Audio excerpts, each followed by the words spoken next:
We're going to go to citizen communication.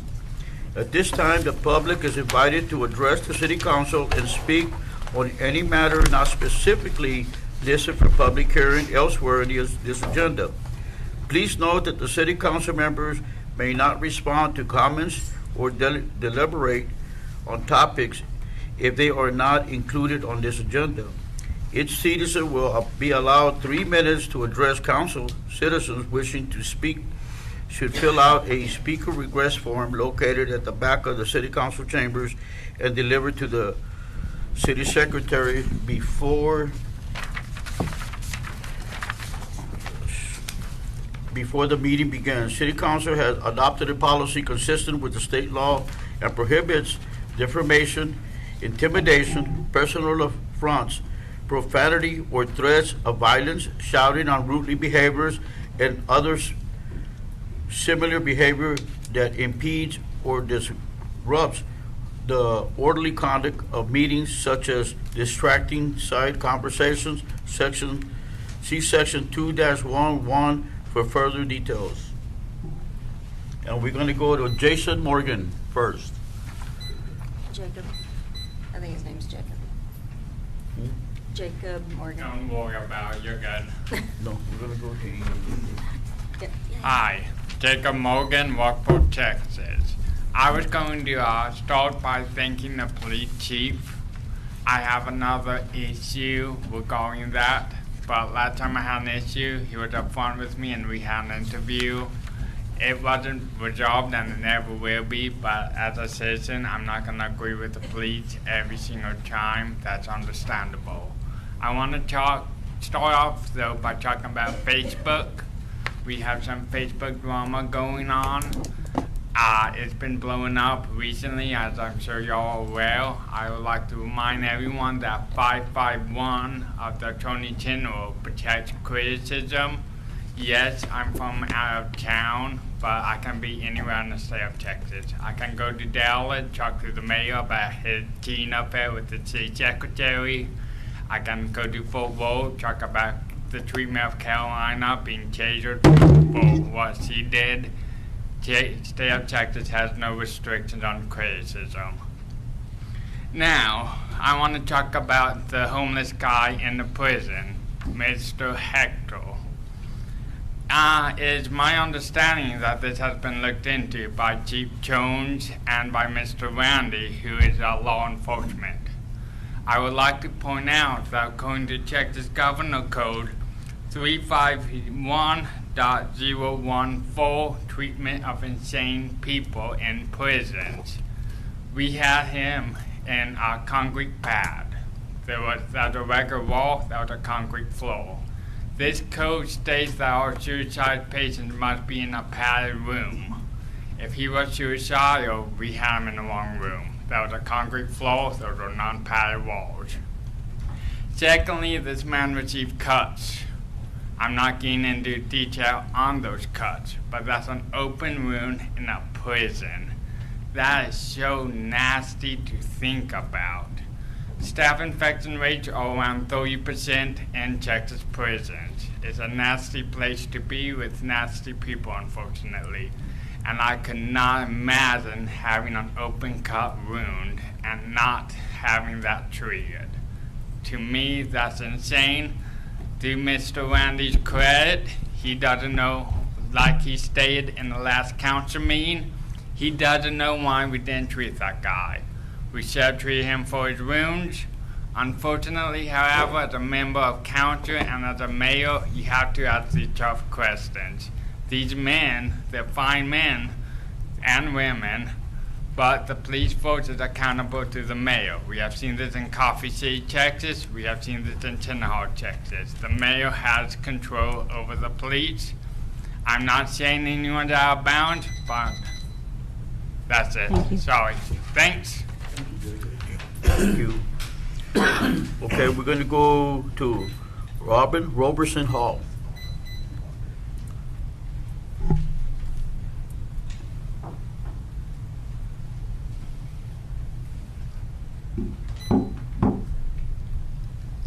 So my name is Ruby Robertson Hall. I am the sister of Blanca Lisa Robertson, who disappeared on August 6, 1989 from Aransas Pass, Texas. I am her voice, I am her sister, and I am her advocate. So I'm here today to first thank City Council for accepting our, honoring our request to ask for that August 6th be designated as Elisa Roberson Remembrance Day. That means a lot to us. So I also wanted to extend another invite to City Council. I know I've sent personal emails, personal mail to each and every one of you, including you, Mayor Gomez. So I am hoping I'm going to extend another invite and let you all know that we would like you to be there tomorrow at our walk for Elisa. It would show a solidarity, and that's, I used that word on purpose when I sent that letter, and that means words are very important, and that just means that if the city would come together also with the family, that's the first step I believe in taking to bridge a gap between the family, the police department, and the community. Excuse me.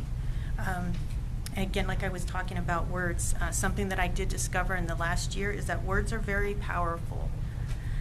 In Chief Blanchard's chit-chat with the Chief Session on April 17th, he said, "When you see others dealing with tough situations through feedback and negativity or eviscerating the other individual, that is soul-crushing."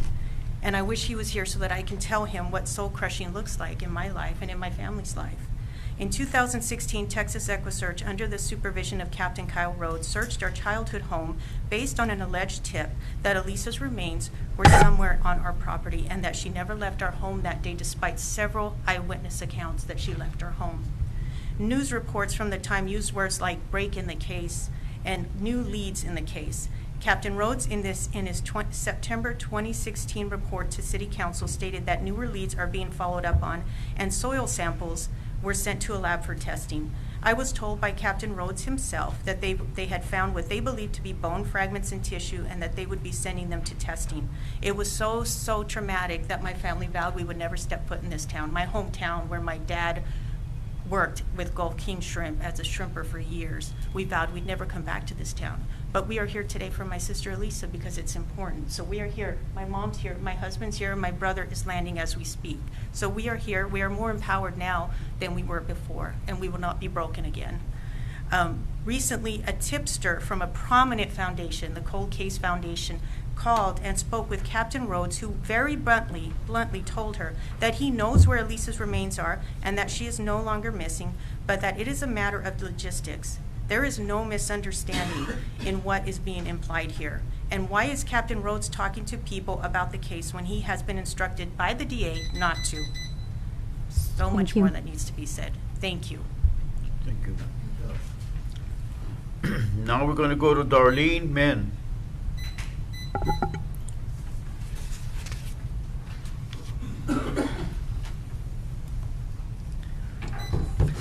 Well, I'm Darlene Min. I'm from Odom, so I'm not from here, but... Oh. Thank you. Okay. I'm from Odom. I'm not from here, but I did run a medical practice here for about 10 years. And I was pleased to see the proclamation made for Elisa Roberson and her family. Thought that was a good step. But I do respectfully ask that the Aransas Pass PD have open and honest communication with the family. That has not happened. Also, I would also like the current PD, the DA, or whoever is kind of overseeing this case or in charge of it or has the powers that be, would allow new eyes to look at the case or review it like a cold case forensic type investigation to take place. It's been going on too long and evidence gets lost and people get older or pass away. So things change and this needs to come to an end for this family. Thank you. Ma'am, can I ask you, are you saying that they will not allow anybody to look at it? That's what I hear, is they won't let anybody look at it. Thank you. Thank you. Okay, now we're going to go to, I guess it says no thank you. Oh, that's me. Hold on, just a second, just a second. Okay. So I say no thank you because I'm not a criminal and you can't identify me, so y'all don't have to sign that paper either, guys. It's illegal. Unless they're saying you're a criminal. So, trust but verify. I have visited this lovely room of the Sievers for a couple of years now. I personally have made a few mistakes, one of which was believing you people would actually do what you say. Shame on me for believing in you. The second was over Ram Gomez and his gifted properties he received since he sworn in. Unbeknownst to me, the city secretary accidentally sent me a property that was not his. Once I found out this, I publicly apologized on Facebook and sent him an IM saying I was sorry. Trust but verify. Mr. Randy Haskins, you failed to trust but verify over the abuse of Herman that Jacob was just talking about, the unwarranted restraint in his jail cell. You didn't publicly apologize, but you did call me on the phone and admit that, hey, I didn't watch the whole video and I jumped the gun. I'm sorry. You told me you would talk to me in private from now on so you could get the whole story. You even attempted to get it right by trying to get the Rangers involved to investigate APPD, because we all know they're corrupt. But that didn't happen. You did, however, get a cop buddy of yours from Arizona to do a third-party audit. You told everybody the third-party audit was complete and that APT was innocent. However, that too was not true. I questioned this, obviously. The prejudice audit that you sent me, blatantly prejudiced, so I actually went to your auditor too and had some questions. You didn't like the fact that I questioned your buddy or questioned your authority. So you went on Facebook, defamed me, called me a liar, tried to publicly humiliate me, all illegal. You stated I was a coward, never protected anyone's rights. You cussed at me over and over again, it's kind of hypocritical. Said I was not a patriot, and no one's ever violated my rights. 15 cases I've won, gonna win another one soon. From these people right here that harass me. A direct quote from Randy, guys. I don't see you in jail or with tape around your fucking mouth for the stupid shit you keep spouting off. End quote. This is from your councilman to me. I will share the entire story with America, both audios and videos, and I have the audit from his auditor and the emails from his auditor where the auditor says it wasn't an audit. He lied to us. What he did do was send one video out of 11 to the auditor, and the auditor apologized to me. Randy's final words to me were, walk away or let's dance. I don't know, I take that as a threat. If Blanchard was here, I was asking him if he'd do anything about it, but we know he will not because he don't even investigate these corrupt guys. Well, sir, as Pound Cake knows, I accept all challenges under Mutual Combat Code 22.06 from any official or cop in this town. And I've seen your roster. You have nobody with the capability of doing that. You have no men, only cowards. Thank you. Now we're going to go to Kent Carney.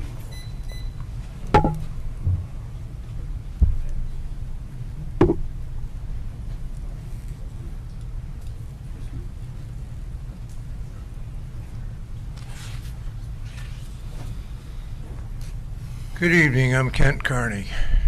In the most recent water bill, we got a notice, Pelican Patty says keep rents, etc. The first item is a traffic article, tries to deal with trees and shrubberies and stuff. I think the ordinance may need to be looked at again. Some of the wording kind of about additional bordering. You're telling me I can go into the alley or into the street to keep a tree branch out of the street. I could see when a party is building a new residence, subdivisions are going in. Some of these trees are on Aransas Pass property, and it's almost like if you look at it, you could actually read it such that it gives me permission to go off my property into my alley and cut away and clear the alley. Now, I'm sure that would irritate the neighbors. General rule of thumb is, what grows into your yard, you cut off if you don't like it. This goes a little bit further than that, and I think it presents some holes that the city might want to look at and try to plug. Thank you. Have a great night. Now we're going to go to Misty Young.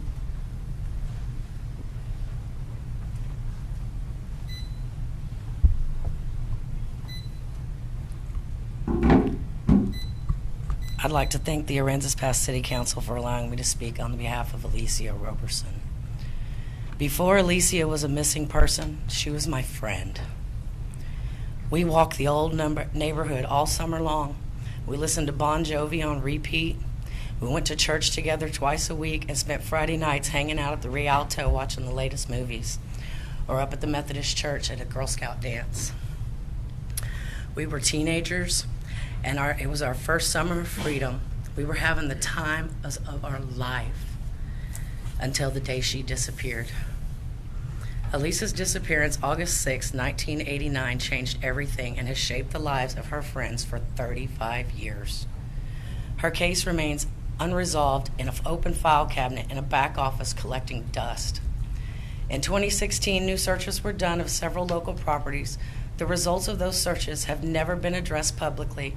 This has resulted in many rumors, accusations, and a multitude of speculation that is played out publicly and very disrespectfully on our local Facebook groups.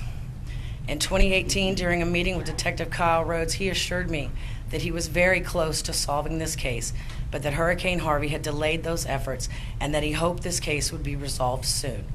It has been 6 years since my conversation with Detective Rhodes, 8 years since the search of her childhood home, and 35 years since her disappearance. It is beyond time to resolve this case. The time to act is now. I am here today to ask the City Council to urge the Aransas Pass Police Department to act. Make a public statement of facts in the 2016 investigation at 431 South Whitney and address the rumors circulating on Facebook. The excuse, "we can't speak to this, it's an open investigation," is no longer good enough. Furthermore, I ask that they also release any and all case facts dating back to August 6, 1989 that may resolve and bring closure to this case. We need fresh eyes. It's been 35 years. Thank you. Alicia, your friends will never forget you, girl. Okay, now we're going to go to staff report and other discussion items. Fiscal year 2024-2025 budget preview.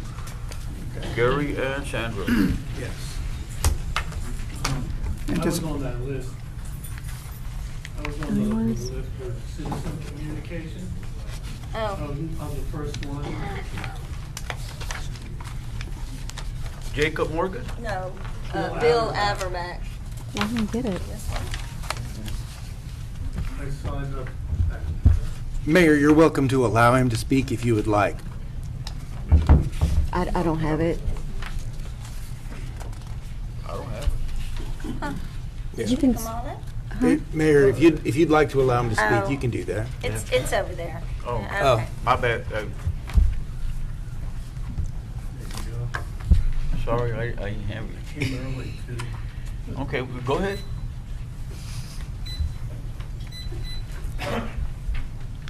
My name's Bill Averback, and I live at 315 West Guile.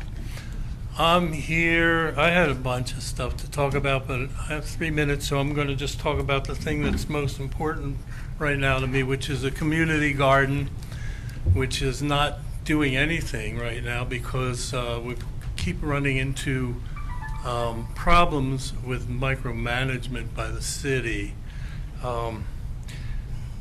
Originally, the purpose of the garden was to create to improve the community, the quality of life for the community. What has happened, though, is without consideration of what the goal of the garden was, the city purchased super dirt, this biosolids material, which is made from septic sludge, and treated lumber for the frames. Anyway, neither of those are really acceptable for growing vegetables that you're going to eat. And we ran into problems trying to get that remedied, in that we wanted to have the biosolids tested, but we were told that it was too expensive. It was about $1,500, and that was too much money to spend on that. And so I wanted to offer a possible alternative, which is to instead of spending the $1,500 on the testing for the biosolids, that we use that money be put out to buy organic soil. And which would probably cost less than the testing. The suggestion was that instead of that, the testing was too expensive, and could we just pare it down a little? And the woman in charge of this thing said she pared it down and presented it again to Parks and Rec, and they said it was still too expensive. Now I'm wondering what price is the right price to pay for the health of the community. Okay, so that's the main thing. I think that the problem with this whole